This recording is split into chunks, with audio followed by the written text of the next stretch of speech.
আসসালামু আলাইকুম ওরহমতুল্লাহ। হ্যালো বন্ধুরা, দীর্ঘ 1 মাস পরে বাড়িতে আসলাম। বাড়িতে এসে একটু নাতিকে নিয়ে আনন্দ করলাম।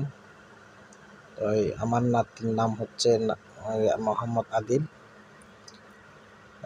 আসলে সেই ছেলে, তাকে তার দাদি মেয়ের পোশাক পরা দিছে। কেমন মানায় দেখতেছে, মাশাআল্লাহ খুব সুন্দর মানাইছে। ও এখন খুব বিজি, যেভাবে খেলতেছে মাশাআল্লাহ।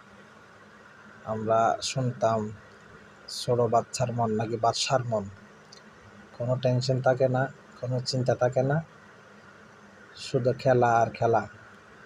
মাশাআল্লাহ, আমার নাতির জন্য দোয়া করবেন। ও এখন হাসতেছে, নিজে নিজে দাঁড়ানোর জন্য চেষ্টা করতেছে, হাঁটার চেষ্টা করতেছে।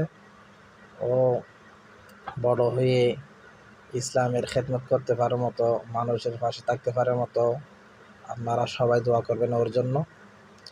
তাই এতটুকু। আসসালামু আলাইকুম।